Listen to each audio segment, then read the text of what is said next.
하나님 말씀 창세기 9장 1절부터 7절 말씀까지 함께 보겠습니다. 우리 한 목소리로 말씀을 봉독합니다.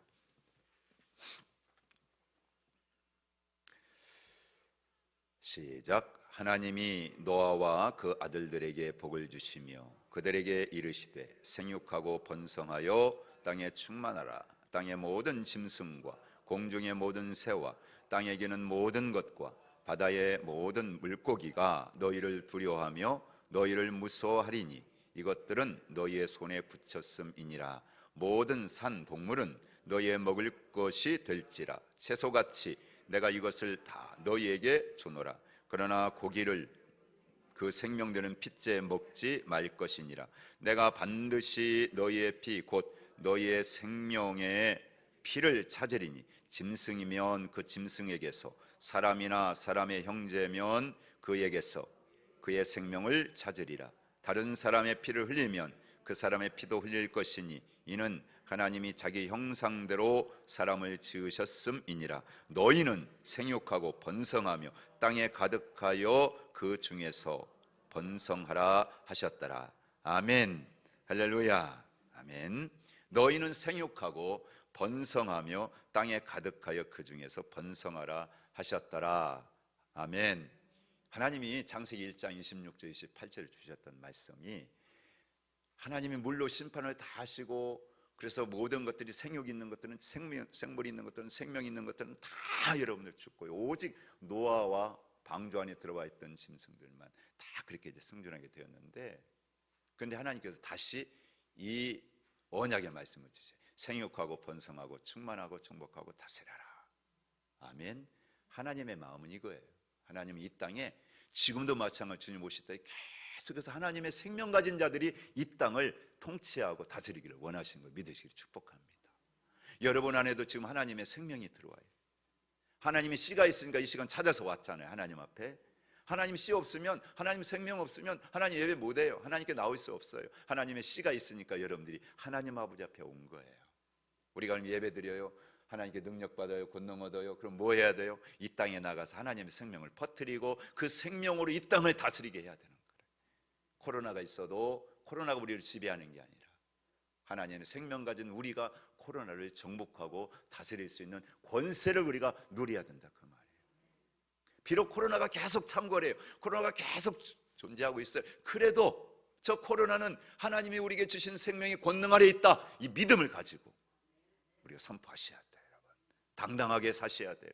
조심하고 그거하고는 별개의 문제. 우리는 그렇다고 해서 막 여러분들 이렇게 조심 안 하고 살라는 얘기가 아니고, 여러분 그 결정적인 것은 하나님께 달려있다. 하나님이 주신 생명의 권세를 가진 우리에게 있다 하는 것을 믿으시기를 주님을 축복합니다. 그래야 백신도 효력이 있는 것이고 개발하는 데도 하나님이 지혜를 주셔서 정말 여러분 그래 정복하는 거예요. 다스릴 수 있는 그런 은혜가 있게 되기를 주의 이름으로 간절히 축원하고 축복합니다.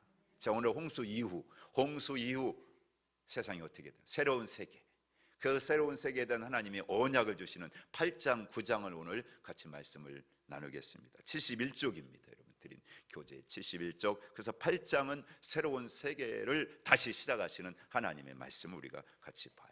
앞에는 길었지만 이제 이번 주 다음 주 지나가면 막 그냥 여러분들 12장부터 50장까지는 금방 끝날 거예요. 여러분 이게 기초가 그렇게 중요한 거예요.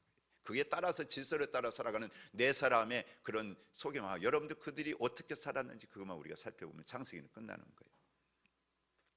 자, 그래서 여러분 한번 말씀 보면 쭉 그 앞에 있는 여러분들 구조들은 여러분들이 읽어보시면 그 절별로 이렇게 여러분들이 그렇게 알 수 있겠고, 자 8장 1절부터 이제 12절까지인데요. 여러분 큰 제목이 뭐예요? 홍수 이후 그랬어요. 여러분 한 8장 1절 2절을 한번 같이 읽어볼까요? 말씀 시작. 하나님이 노아와 그와 함께 방주에 있는 모든 들짐승과 가축을 기억하사 하나님이 바람을 땅 위에 불게 하심에 물이 줄어들었고 깊음의 샘과 하늘의 창문이 닫히고 하늘에서 비가 그치매. 아멘. 그랬어요. 우리 한번 같이 거기 말씀을 읽어볼까요? 시작.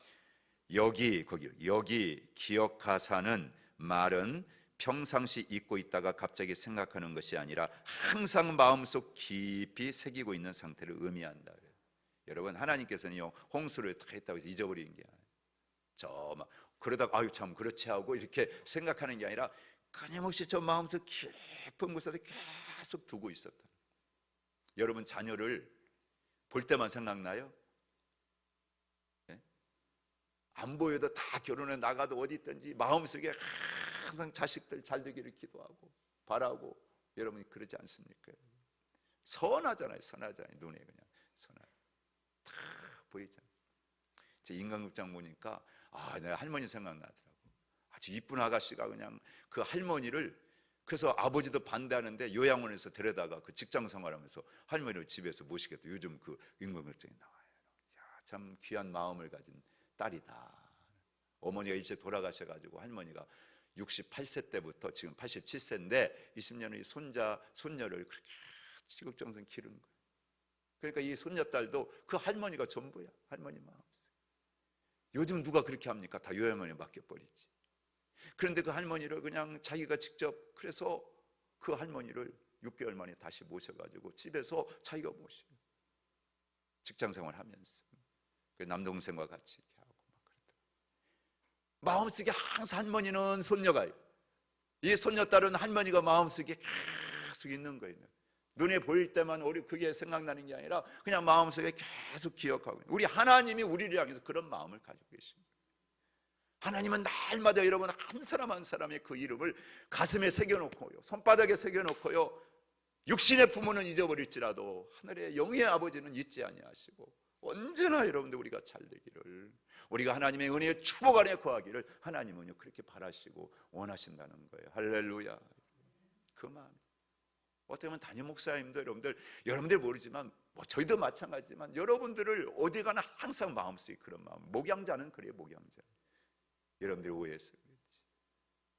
짐을 다 지고 있는, 여러분들이 잘못되면 여러분들이 뭐가 안 됐다 그러면요 다 목양자인 목사의 뭐가 부족해서 그런지 여러분 그래서 날마다 그 짐을 안고 기도하잖아요.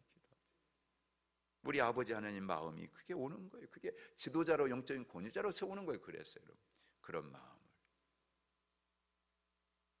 느헤미야 5장 19절에 보면요, 느헤미야가요 여러분 포로로 끌려갔지만 고국에 대한 얘기를 다 듣잖아요. 성벽이 다 회파되고 다 무너져버리고, 그런데 아직도 재건되지 못하고 있다. 그래서 왕에게 부탁을 해서 총독으로 이제 가잖아요. 그래서 재건을 잘해요. 그런데 반대 세력들이 막 여러분들 산발랏이라 이런 외부적인 세력도 있지만 내부적인 세력도 이제 힘들고 계속 하다 보니까 가족들 생계가 어렵고 힘드니까 막 가족 불만이 나오고 불평이 나와요. 그때 여러분 느헤미야가 하나님 앞에 기도하는 거예요. 내 하나님이여, 내가 이 백성을 위하여 행한 모든 일을 기억하사. 하나님이 다 가슴에 두고 계시죠. 내게 은혜를 베풀어 주옵소서. 하나님이 은혜를 주셔서 다시 힘을 내게 하시고, 그래서 결국에는 여러분들 52일 만에 여러분들 성벽을 재건하는 일을 마치는 것을 느헤미야가 볼 수가 있습니다. 하나님이 기억해 주시면 되는 거예요. 여러분 세상에 다 몰라져 하나님의 마음에 여러분이 있다는 걸 믿으시기를 축복합니다.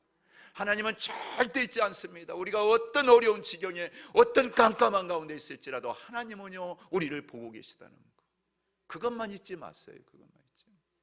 내가 진짜 하나님을 내 아버지로 믿는다면, 하나님이 나의 아버지라면, 나의 전능자라면 그 하나님이 어찌 나를 잊겠어요. 여러분 육신에 보면은 떠나면 어떻게 할 수가 없어요. 그러나 마음에는 있지만 어떻게 할 수가 없어요. 하나님은 아니에요. 하나님은 떨어져 있어도 다 도울 수가 있고 우리를 건지실 수가 있고 우리를 통해서 역사하실 수가 있는 분이시죠. 그 하나님이 여러분들을 보고 계시다는 걸 믿으시기를 제 이름으로 간절히 축원하고 축복합니다. 여러분 그러니까 실망하지 마세요. 낙심하지 마세요. 코로나에 대한 여러 가지 얘기가 들려올지라도 하나님이 알고 계세요. 하나님이 보고 계신 걸 믿으시기를 축복합니다. 하나님 마음에 기억해 두시면요 그 기억에 둔 사람, 기억하고 있는 사람 하나님이 계속 응하게 해요. 그러나 하나님이 그렇지 않은 사람들이 다 망해요. 다윗과 사울의 가문이 그렇죠. 다윗의 가문은 계속 점점 흥해가는, 사울의 가문은 망해. 왜? 하나님 마음에 늘 기억해. 하나님을 늘 마음속에 두고 살아. 조금만 잘못해도 하나님 제가 잘못해서 그랬나. 다윗은 언제나 하나님 앞에 그죠? 하나님을 마음에 두고 사는 거예요. 그러니까 하나님도 그 마음에 두는 네가 내 마음이 합한 자다. 하나님은 늘 다윗, 그래서 다윗의 자손을 통해서 메시아가 오게 하고, 지금도 이스라엘은 다윗의 별 국기에다가 잘 놓고요. 그들은 다윗의 조상을 지금도 그렇게 다윗과 같은 왕권을 가진 자가 와서 자기들을 지금도 여러분 그잖아요. 바라고 있는 거예요. 마음에 있다는 마음에 두고 있다. 여러분 전능하신 하나님 마음에 두고 우리도 그렇게 살아가시기를 주님을 축복합니다. 아멘. 3절부터 5절까지 물이 점점 가마해져서 배가 아라랏 산에 머물렀다. 그렇죠. 물이 점점점 가라앉았어. 그런데 더 중요한 것은 6절 말씀. 우리 한번 같이 6절부터 한번 12절까지 한번 읽어볼까요? 시작. 40일을 지나서 노아가 그 방주에 낸 창문을 열고 까마귀를 내놓으매 까마귀가 물이 땅에서 마르기까지 날아 왕래하였더라. 그가 또 비둘기를 내놓아 지면에서 물이 줄어들었는지를 알고자 하며 온 지면에 물이 있으므로 비둘기가 발 붙일 곳을 찾지 못하고 방주로 돌아와 그에게로 오는지라. 그가 손을 내밀어 방주한 자기에게로 받아들이고 또 7일을 기다려 다시 비둘기를 방주에서 내놓으며 저녁 때에 비둘기가 그에게로 돌아왔는데 그 입에 감람나무 새 잎사귀가 있는지라. 이에 노아가 땅에 물이 줄어든 줄을 알았으며 또 7일을 기다려 비둘기를 내놓으며 다시는 그에게로 돌아오지 아니하였더라. 아멘. 우리 한번 같이 밑에 한번 읽어보세요. 당시 시작. 당시 땅은 물이 빠지지 않아 비둘기는 돌아왔고 까마귀는 땅이 젖어 있었으나 돌아오지 않았다. 왜냐하면 비둘기는 고기를 먹지 않고 마른 땅에만 앉는 특성이 있어서 방주로 돌아왔고 까마귀는 썩은 고기도 잘 먹는 새이므로 굳이 방주로 돌아올 필요가 없었다. 비둘기를 두 번째 날려 보냈을 때 비둘기가 나무 잎새기를 몰고 왔다. 그것은 물이 많이 감소되었다는 충분한 증거였다. 그리고 푸르른 생명체가 소성하고 있다는 증거였다. 아멘.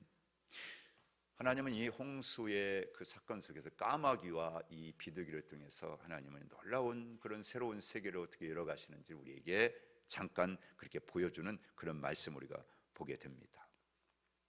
여러분 7절 말씀에 보면요, 까마귀를 내놓음에 까마귀가 물이 땅에서 마르기까지 날아 왕래하였더라 그랬어요.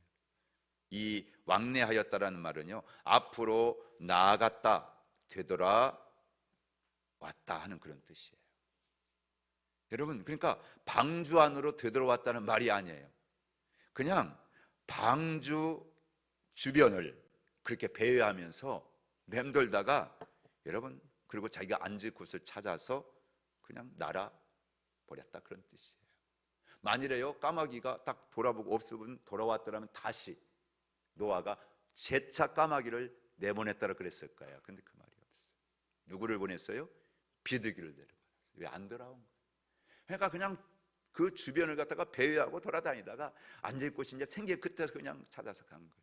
까마귀는 썩은 고기도 잘 먹는 그런 특성을 가지고 있기 때문에 그러니까 방주로 들어올 이유가 없는 거죠. 세상이 많은 거예요. 먹을 게 많은 거예요. 여러분 심판날에도 까마귀는 먹을 것이 있었듯이 광야, 지금 코로나를 사는 이 시대에도 먹을 게 있어요.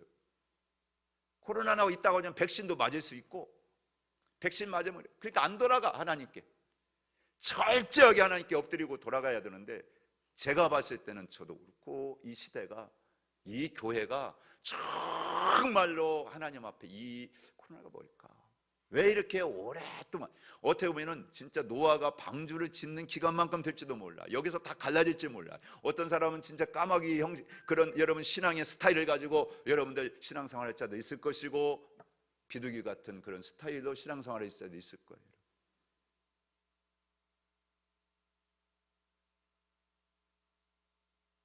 이 광야인데 별로 고통을 느끼는 것 같지가 않아. 사람들 좀 불편할 뿐이지 정말 고통스럽다. 이 하나님 어찌합니까? 하나님, 이 하나님 손에 진짜 이거 운명이 달려 있습니다. 생명 달려 있습니다. 그래서요 하나님 앞에 정말 전심으로 우리가 그런 것들이 비춰지질 않아요. 어떻게 하면 빨리 백신이 끝나가지고 편안하게 예배 드릴 수 있을지, 우리는 그거예요, 마음. 근데 하나님은 그보다 더 중요한 게 뭐예요? 형식적인 예배보다도 진짜 마음이 하나님께 돌아오기를 원하시죠. 정말 그런 마음이 하나님께 있지 않을까. 그런데도 멀쩡하게 부족함 없이 조금 불편하지만 살아가는 여러분, 이 시대에 정말 이런 염치 불안해 그런 모습으로 살아가는 이 시대의 이 사람들의 모습, 우리 하나님이 보지 않으실까 하는 그런 생각을 가져.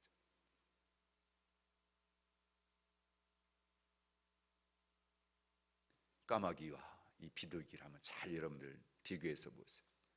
거듭난 그리스도인과 육적인 생각을 가지고 살아가는 그리스도인들, 우리가 볼 수 있을 거라고 생각해요. 여러분, 거듭난 그리스도인과 옛사람의 모습으로 살아가는 이 사람의 모습을 아주 극명하게 이 두 새가 우리에게 보여주고 있어요. 여러분, 까마귀가 돌아오지 않았다 말씀드린 것처럼 그 땅이 이 까마귀에는 아주 적합한 조건을 가지고 있었기 때문에 그래요.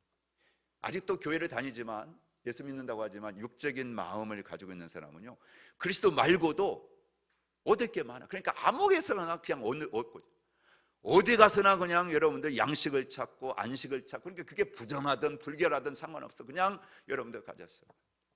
그런 의식을 가지고 살아가는 이 육적인 마음으로 여전히 살아가는 그런 까마귀와 같은 그런 신앙생활을 하는 사람들이 있습니다. 육적인 그런 마음은 죽음의 장면에서 필요로 하는 그것만 찾는 거예요. 이 시간에 정말 어떤 새로운 세계가 있고 영원한 세계가 있고 영원한 진리가 있다, 하나님의 영광에 대한, 하나님이 어떻게 하나님 영광을 드러내고 하나님 영광에 합한 삶을 내가 이 순간에 살 수 있을 것인가. 마지막 순간에 여러분 그걸 생각하는 게 없어요. 그런 관심이 없어요. 까마귀가 돌아오자는 건 어떻게 보면 당연한 거죠. 당연한 거예요. 왜? 썩은 고기들이 얼마나 많이 있었겠어요. 그거 먹어도 사는 거예요. 뭐로 그 답답한 여러분 그 방주 안에 들어옵니까? 교회 안에 있는데도 불구하고 아직도 여전히 세상이 좋고 재미있는 건 뭐예요? 아직도 너무너무 좋은 거, 너무너무 여러분 필요한 것도 얻을 수 있는 세상 아직도 못 넣는 거예요. 교회 오면 이것도 해야 되고 저것도 해야 되고 뭐 이거 하지 마라 저기 하지 마라. 아이고, 적당히 여러분의 가치를 어디에 두고 사십니까? 지금 여러분의 마음이 정말 하나님 아니고는, 주님의 교회가 아니고는 내 인생을 책임져주고 내 인생을 보호해주고 내 인생에 참된 안식을 줄 곳은 하나님의 교회밖에 없다. 교회 안 올 수가 없는 거예요. 올 수밖에 없는 거예요. 이런 코로나 시대에 교회가 겪어야 하는 이 어려움 앞에서. 그런데 거듭난 사람의 마음은 비록 주변이, 내 삶의 환경이 아무리 황폐하고 모든 게 다 끝난 것 같다 할지라도 그리스도 안에 안식이 있고 그리스도 안에 평강이 있고 그리스도 안에 약속하신 분깃이 있고 약속하신 기업이 있어, 생명이 있어. 그래서 여러분 두려워하지 않아요. 겁내지 않아요. 주님 앞에 나와서 진짜 금식할 자를 기도하죠. 하나님 나라와 영광에서 내 있는 것 남은 것까지도 헌신할 수 있어요. 하나님이 주신 유업을 있기 때문에. 그 보증이 있잖아요. 성령님이 내 안에서 지금도 보증해주고, 너 박목사야, 사랑하는 성도야, 내가 너 아버지 아들로 내가 책임져, 내가 너 도와줘, 내가 너 함께, 너는 분명히 하나님의 아들이야. 성령님이 인쳐주고 계셔요. 보증해주고 계시잖아요. 뭐가 두려워요? 뭐가 겁내요? 하나님을 사랑하는 자 곧 그 뜻대로 부르심을 입은 사람들 모든 것이 합력하여 선을 이루느니라. 아멘. 보증해주고 계시잖아요. 보증서가 있잖아요. 여러분 무슨 걱정이 있고 무슨 염려가 있습니까? 여러분 성령에 의해서 순간순간마다 인도함을 받고 감동을 받고 살아가는 그 사람, 여러분 하나님의 구원의 그 방주 안에서 그냥 안식하며 즐기는 거예요. 지금 교회 안에서 나와서 예배드리고 찬송 드리면서 주님의 말씀 앞에 결단하고, 그리고 내가 나가서 그 말씀대로 실행하고 살 때, 그때 힘들고 어렵지만 그 속에서 여러분 아버지가 이 모든 걸 다 보고 계시고 받고 계시고 하나님이 모든 것을 다 갚아주신다고 하는 이런 그 믿음을 가질 때 신나는 거예요. 즐거운 거예요. 세상 어떤 일보다도 주의 일이 재미있고 주의 일이 즐겁고 막 마음속에 어떻게 하면 더 할 수 있을까 막 갈망하는 마음이 내 안에 넘치죠. 할렐루야. 그런 마음이 있습니까 여러분? 그런 마음이, 우리 마음이 그런 마음이 있어야 돼요. 비둘기가 돌아오지 않을 때는요, 심판 이후에 생명이 다시 나타난 이 세상이 바뀌었기 때문에 안 나오는, 다시 안 돌아오는 거지. 여러분, 우리도 마찬가지. 그날 천국에, 여러분, 그날이 오면 또 이 세상 무슨 뭐 다시 기웃거릴 이유가 없잖아요. 교회가 지금 이 땅에서 준비하기 위해서 있는 거지. 하나님 나라면 교회 없어요. 어둠이 없는 곳인데요, 눈물도 없는 곳인데요, 고통이 없는 곳인데요, 무거운 짐이 어디 있어요? 없어요. 그곳에는 날마다 영광의 하나님을 찬양하는 곳인데 무슨 교회가 필요합니까? 무슨 구원의 방주가 필요합니까? 지금이 이 고난의 때 더 교회를 통해서 우리가 소망을 하나님께 두고 하나님이 약속하신 상급을 바라보고 갈망하는 마음으로 주의 일에 더욱더 헌신하고 충성할 수 있는 거지. 여러분, 이 세상 끝난다면 교회가 무슨 의미가 있겠어요? 지금 이 교회를 통해 주어진 헌신의 기회, 충성의 기회, 여러분 붙잡을 수 있기를 주의 이름으로 축복합니다. 그게 여러분 이 세상에 가장 가치 있는 삶이고요, 그렇게 살아야 즐거움이 있고 안식이 있고 진짜 평강이 있는 거예요. 하나님, 우리가 그렇게 살아가기를 원하시는 것을 믿으시기를 주의 이름으로 축복합니다. 비둘기의 눈은 언제나 생명을 찾아요. 거듭난 사람은 언제나 생명을 찾아요. 그래서 심판의 날에도 비둘기는 생명을 찾아서 여기저기 두리번거리는 거죠. 오늘 거듭난 하나님의 생명을 가진 성도도, 목사도, 장로도, 권사도, 집사도 뭘 찾겠습니까, 여러분? 생명을 찾는 거지. 아이고, 내가 좀 먹고 살기 힘든데 지금은 이거부터 해놓고 그 다음이 아니라 환난 날에도 불영 열정을 가지고 아버지가 그토록 갈망하시는 전도, 영혼 구원하고 그 영혼을 세워주고 그 영혼을 기르는 일. 그래서 구속사에서 여러분들이 뭐 이해 못해도 그냥 두 가지예요. 하나님의 씨와 하나님의 통치권을 끊임없이 가슴에 새겨놓고 그 두 가지 일을 위해서 무슨 일을 하든지 간에, 먹든지 마시든지 직장생활을 하든지 사업을 하든지 아니면 백수로 놀든지, 여러분 무슨 일 하든 간에 가슴속에는 하나님의 생명, 씨, 그리고 하나님 그 씨를 가지고 이 땅을 통치하게 하는 하나님의 사람들이 많아지게 하는 통치권을 어떻게 우리가 세워갈 것이냐. 딱 두 가지. 하나님의 씨, 생명, 선십이라고 그래요. 이 땅을 통치하고 다스리는 그리스도의 권세를 가지고 나는 것, 그걸 킹십이라고 그래요. 이 두 가지, 여러분 이 두 가지를 위해서 오늘 지금 살고 있다는 것을 믿으시기를 간절히 원합니다. 여러분, 구원에도 때가 있다고 하죠. 고린도후서 6장. 보라, 지금이 바로 구원 얻을 때요, 지금이 은혜 받을 때요, 구원 얻을 날이라고 말씀하지 않습니까? 다 때가, 내 삶에 주시는 은혜를 받고 누릴 수 있는 기회. 여러분 얼마나 잘 활용하고 있습니까? 그걸 뭘 위해서 쓰고 있습니까? 오늘 한번 잘 돌아보시고 생각하면, 그렇지 못하다면 나는 여전히 지금 광야에서 헤매고 있는 거예요. 나는 광야에서 지금도 어떻게 하면 벗어날까 씨름하고 있는 그런 정도밖에 안 되는 것이죠.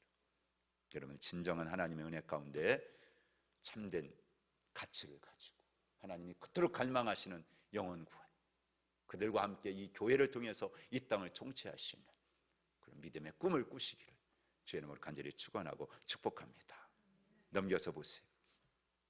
자, 8장 13절에서 19절까지 하나님의 명령이 내려오죠. 그래서 13절 14절 601살에 601년 첫째 달 곧 그 달 초하룻날에 그렇게 시작하죠. 물이 거쳐요. 2월 27일 날 땅이 말라요. 그때 15절에 하나님이 다시 말씀합니다. 시작 읽어볼까요? 15절 17절까지 시작. 하나님이 노아에게 말씀하여 이르시되 너는 내 아내와 내 아들들과 내 며느리들과 함께 방주에서 나오고 너와 함께한 모든 혈육이 있는 생물 곧 새와 가축과 땅에 기는 모든 것을 다 이끌어내라. 이것들이 땅에서 생육하고 땅에서 번성하리라 하시며, 할렐루야. 들어갈 때도 하나님의 명령 그대로 너와 네 며느리와 그대로 들어가. 나올 때도 그냥 하고 나오는 게 아니에요.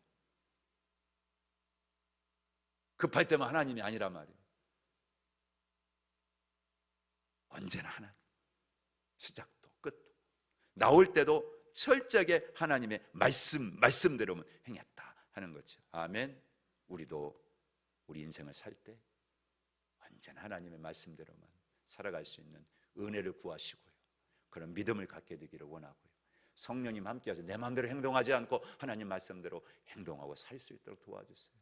못 사니까 성령님이 오셔서 도와주시는 거예요. 목사라고 다 살지. 목사도 성령 도우시면 받아야 되고, 성도도 성령님 아니면요, 여기요 다 똑같아.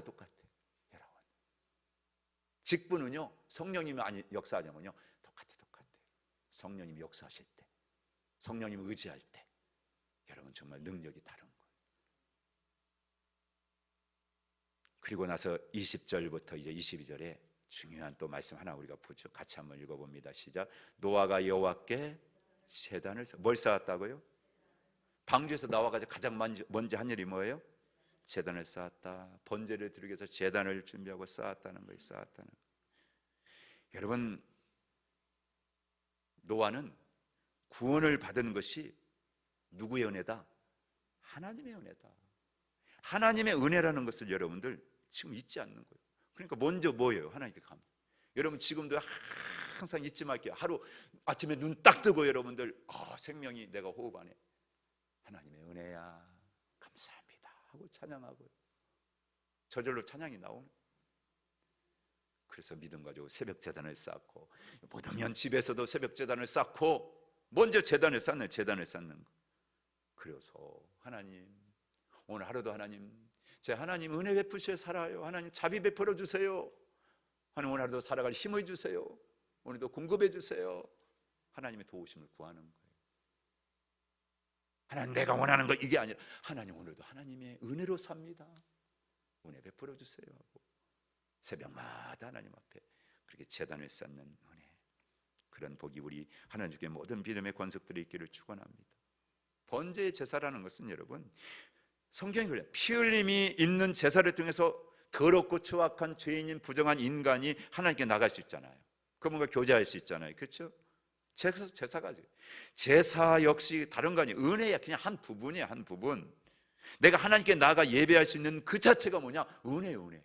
여러분 얼마나 큰, 지금 이 시간에 이 자리에 와서 예배드, 여러분 어마어마한 은혜를 받고 계신 거예요.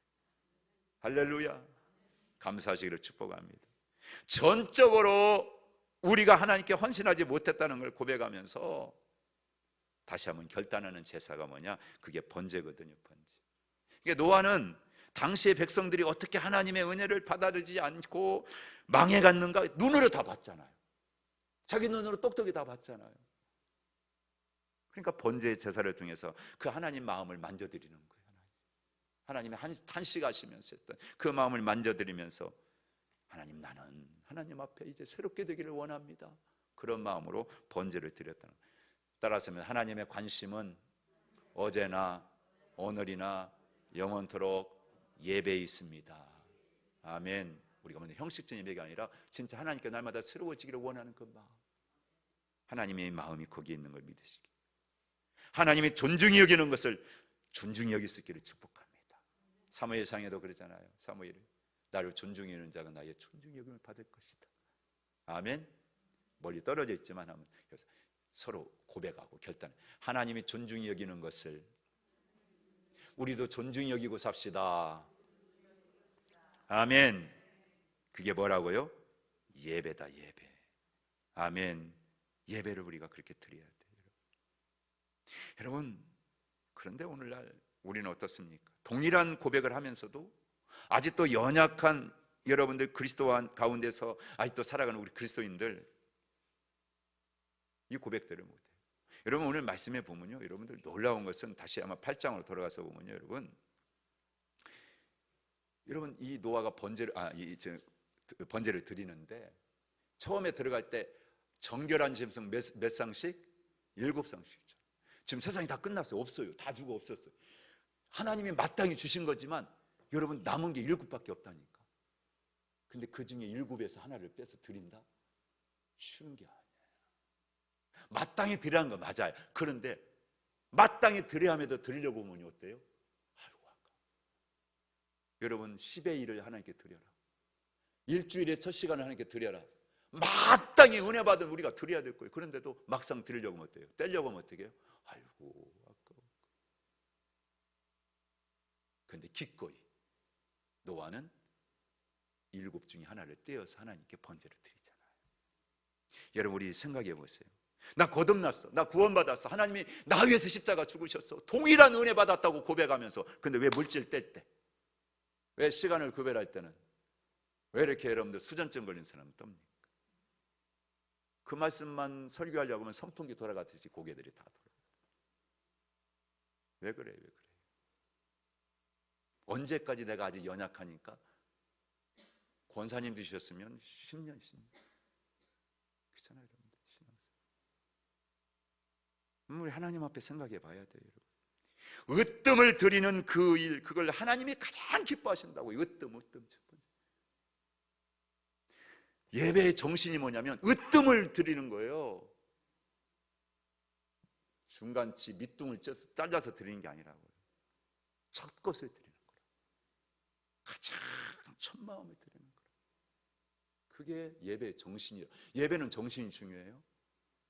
가장 중요한 거, 하나님의 것 구별하는 거. 10의 1은 이건 하나님 거야. 손댈 수 없는 거야.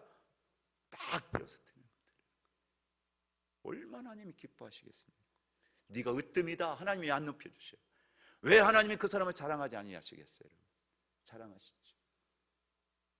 제가 저희 가정 얘기지만 월요일날 주일날 저녁에 저희 이제 처남하고 처남댁이 뭐 이렇게 만들어가지고 옥수수 그날 오후에 막 이게 다 우리 샀잖아요.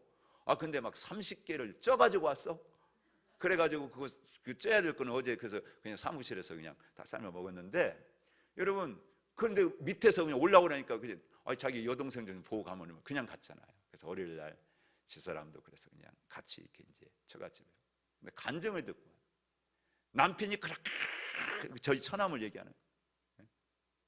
옛날에는 막 그렇게 친구가 불러면 나가고 지금 막 급해 장사하고 해야 되는데 그런데 막 속에서 미우고 막 그래서 막 화를 내고 근데 그날부터 일주일 동안 장사가 안 되는데 진짜 5,000원짜리 하나가 안 나가더래요. 이불 가게 뭡니까 홈패션 이런 걸 하는 가게를 운영하는데 진짜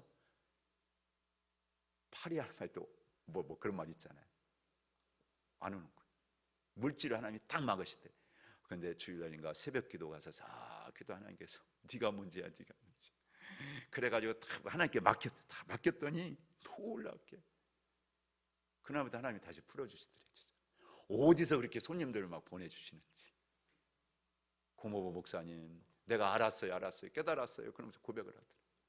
하나님께 있다, 하나님께 달려. 내가 문제다 고백을 하더래요. 하나님 앞에 다 철저하게 으뜸을 드리고 처음 마음을 드리고 그래야 되는데 그러지 못하니까. 여러분, 예배의 정신이 뭐냐 그거예요. 예배는 형식이 아니라 하나님의 주권을 인정하고 그분은 나의 인생의 주인으로 모신다고 하는 여러분, 그런 여러분 결단의 고백이거든요. 오늘 예배 드리면 그렇게 사실도 고백을 드리고 그런 마음을 가지고 살아가는 것이. 그래서 새 역사가 시작돼요. 여러분, 새 역사의 시작, 이 구속사의 출발은요 언제나 아무라를 통해 헌신된 사람, 그 사람들로부터 시작된다는 걸 믿으시기를 축복합니다. 노아로부터, 아브라함으로부터 그래서 다시 시작돼요. 그래서 여러분 오늘 9장의 역사도 이제 그 이후에 여러분 이루고 난 다음에 하나님이 다시 이 땅을 새로운 세계를 열어서 시작하게 하시는 것을 볼 수가 있는 것이죠. 여러분, 하나님의 나라를 이뤄가기 위한 이 구속사의 언약, 아까도 말한 것처럼 생육하고 번성하고 충만하고 정복, 이게 창세기에서도 이어졌지만 이게 물로 다 끝난 것 같지만 이 9장이 와서 다시 생육하고 번성을 충만케 하리라. 그리고 다시 이게 가다가 보겠지만 11장에 가면 인간이 또 그 마음이요 또 삐뚤어져 가지고 바벨 탑을 쌓아서 하나님 도전하잖아요. 하나님이 다 무너뜨리죠. 12장에 또 한 사람을 택해요. 아브라함을 또 똑같이 약속한 게 뭡니까? 생육하고 번성을 충만, 또 약속이. 하나님 마음 딴 거 없다고요. 당신의 생명이 진짜 온전한 생명을 가지고 번성하고 충만해가지고 이 땅 정복하고 다스리는 데까지 가기를 원하시는, 그게 하나님 마음이에요. 오직 하나님 마음은 그거밖에 없어요. 그래서 큰 심판이 있었지만 하나님은 다시 노아와 아브라함을 통해서 계속해서 이 약속을 이어가고 계시는 걸 믿으시길 축복합니다. 시대가 악하고요, 사람이 아무리 악해도요 다 망한 것 같아도 하나님의 계획은요 망하지 않아요. 하나님의 계획은요 바뀌지 않아요. 변하지 않는 걸 믿으세요. 여러분, 사람을 향한, 당신이 혼자 다 할 수도 있지만 아니에요. 사람을 통해서 하셔요. 어떤 사람? 헌신하는 사람. 오늘 헌신하는 한의정교회 우리 성도 여러분 한 분 한 분을 통해서 하나님이 그토록 원하시는 이 놀라운 구속사의 역사를 이루어가기를 기대하고 계시고 바라고 계시고, 우리 그 일에 함께 헌신할 수 있게 되기를 축원합니다. 가장 가치 있는 일, 헛되지 않는 일이에요. 그런 일에 한 산도 빠짐없이 이 하나님의 부르심을 앞에서 신실한 응답자들이 다 되어서 영광 돌리고 그런 복된 삶을 누리며 살아갈 수 있는 그런 은혜가 있게 되기를 간절히 축복합니다. 그래서 여러분 72쪽에 밑에 보면 여러분들 하나하나 쓸어버린 물로 다 옛사람 쓸어, 우리의 죄의 습관, 하나님께 대한 무관심, 말씀에 대한 거절, 내중심 생활, 여러분 이런 것들 여러분 다시 다 십자가에 못 박아 버리고요, 새롭게 그리스도 안에서 새로운 삶으로 나갈 수 있는 그런 은혜가 있게 되기를 간절히 축원합니다. 여러분 한번 74쪽에 한번 넘어가서 보세요. 74쪽. 자, 그래서 이제 하나님은 이제 언약을 세우시잖아요. 그래서 우리가 아까 읽었던 말씀과 더불어서 한번 9장 8절부터 한번 11절까지만 한번 읽겠습니다. 시작. 하나님이 노아와 그와 함께한 아들들에게 말씀하여 이르시되 내가 내 언약을 너희와 너희 후손과 너희와 함께한 모든 생물 곧 너희와 함께한 새와 가축과 땅의 모든 생물에게 세우리니 방주에서 나온 모든 것 곧 땅의 모든 짐승에게니라. 내가 너희와 언약을 세우리니 다시는 모든 생물을 홍수로 멸하지 아니할 것이라. 땅을 멸할 홍수가 다시 있지 아니할 것이라. 아멘. 여러분 홍수로 땅이 다 쓸어버려 갔잖아요. 효력이 얼마나 다 이게 사라지지 않았겠습니까? 다 끄는 거죠, 여러분. 자양도 다 빠져나갔으니까 그 땅에서 나는 것은요 별로. 그래서 하나님 비로소 여러분 육식을 허락하시는 걸 볼 수가 있습니다. 육체. 그런데 그걸 먹더라도 뭐채 먹지 말라, 피채 먹지 말라. 생명체는 여러분 잘 아는 것처럼 일정량의 피를 흘리게 되면 어떻게 돼요? 죽게 되는 거죠. 그렇게 여러분, 그래서 여러분 생명과 피는요 이게 뗄래야 뗄 수가 없고 하나야 하나. 하나님은 그렇게 보시는 거예요, 여러분. 그러니까 여러분 우리는 성경에서 말하는 것처럼 이렇게 피를 생명과 동일시하고, 더 나가서 하나님 말씀하는 건 뭐냐면 우리 영혼이 구하는 서서로까지 레위기 17장 11절 얘기를 하고 있거든요. 그렇기 때문에 여러분 정말 우리가 하나님 앞에서 한 생명이 얼마나 소중하고 존귀한지 이거 잊지 말고요, 우리 그리스도인들은. 그래서 여러분들 나보다 약하다고 함부로 짓밟으면 안 되고요, 나보다 조금 못하다고 여러분들 우리가 무시하면 안 되고요. 정말 한 사람의 생명을 소중히 여길 수 있는 그런 마음, 그게 아버지의 마음이라는 걸 여러분 기억하시고 그렇게 우리가 살아갈 수 있게 되기를 주님을 간절히 축원합니다. 그러고 나서요 9장 18절에 가서 보면요 노아가 실수를 하죠. 뭐 했어요? 포도주를 마시고 그만 벌거벗고 그렇게 이제 여러분 수태를 보이게 되죠. 여러분 뭘 깨달아야 되냐면 하나님의 은혜로 말미암아서 그렇게 위험한 위경 가운데서도 구원받고 여러분들 은혜 받아서 여러분 새로운 세계를 열어가는 노아라 할지라도, 노아를 하나님 그랬잖아요. 은혜를 입었더라. 다 망해가는 때 하나님의 은혜를 입었던 노아인데 여러분 여전히 어떻습니까? 여러분 다시 죄의 길에 빠질 수 있다는 걸 우리에게 보여주는 거예요. 사랑하는 여러분, 내가 하나님 은혜 받았다고 여러분들 그 은혜가 영원하지 않아요. 은혜 받아서도 깨어있지 않으면 우리도 다시 죄악에 빠질 수 있습니다. 그러니까 노아는요 벗어났자면 여전히 그 노아 가운데는 죄가 흐르고 있다는 거예요. 그러니까 여러분들 그러니까 그 포도주 자체를 먹었다는 그게 죄가 아니에요. 왜? 그 당시에는 여러분들 정말 아주 밝은 그런 우리가 생각하는 것처럼 여러분 그런 물을 구할 수 없는 그런 곳이었기 때문에 음용수처럼 포도주를 마셨어요. 근데 성경이 늘 말하는 겁니까? 여러분들 모든 것들 지나치면 안 된다는 거예요. 모든 것 여러분들 주셨다고 은혜를 막 우리 그걸 딱 막 그것이. 그래서 잠언서가 말하는 게 뭐냐? 날마다 여러분들 그거 지나치지 말라고 우리에게 명령하고요 경계를 하고 있는 겁니다. 그 노아는 지나친 거죠. 그래서 여러분 그런 실수를 하고 말았다는 겁니다. 오늘 우리도요 은혜 받았다고 하면 여러분 막 그러지 마세요. 겸손하시기를 축복합니다. 계속 하나님 은혜가 또 필요하고 또 필요한 그 은혜 가운데 깨어있지 않으면 나도 넘어질 수 있어요. 너도 넘어질 수 있고 막 그래. 그런 마음 우리가 가져야 될 줄로 믿습니다, 여러분. 그래서 늘 하나님 앞에 늘 기도하고 하나님 은혜를 늘 지켜달라고, 그래서 더 겸손하게 그렇게 살아갈 수 있는 그런 믿음이 우리 가운데 있어야 될 줄로 믿습니다. 하나만 더 생각하고 마치겠습니다. 이제 노아가 24절부터 29절까지 보면 이제 그 결과를 가지고 두 아들이 수치를 가리잖아요. 아버지의 그 허물을 가려줘요. 여러분, 그 말씀에 보면 그 뜻이 이게 덮었다 하는 그런 이제 뜻인데, 그런 덮다라고 하는 여러분들 이렇게 뜻, 이게 이제 이 카사라고 하는 뜻인데 두 가지 의미가 있어요. 아담과 하와가 선악과를 따먹어요. 그리고는 뭘 느꼈어요? 부끄러움을 느꼈어요. 그때 하나님께서 어떻게 하셔요? 가죽옷을 지어가지고 입히시죠? 이게 아버지의 마음이에요. 오늘도 우리 하나님은 우리가요 정말 실수한 것 때문에, 그것 때문에 여러분들 수치스럽게 그래서 두려워하고 그거 원하지 않아요. 하나님 그래서 예수 그리스도의 십자가 보혈로 다 가리워주시고 덮어주시고, 오늘 우리도 그렇기 때문에 누군가의 여러분 험을 보면요 자꾸 들춰내가지고 정죄하고, 여러분들 그러지 마세요. 가능하시면, 할 수 있으면 덮어주고 가려주고, 여러분 그리하시기를 축복합니다. 그게 누구의 마음이에요?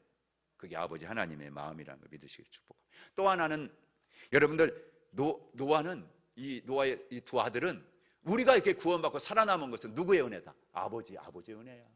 아버지가 그때 하나님의 뜻에 순종하고 그 방주 짓고 그랬죠. 우리 다시 벌써 물로 우리 다 죽었어. 아버지 덕분에 우리가, 아버지의 은혜로 우리가 살아남았어. 여러분 그거예요. 그거 잊지 않는 겁니다, 여러분.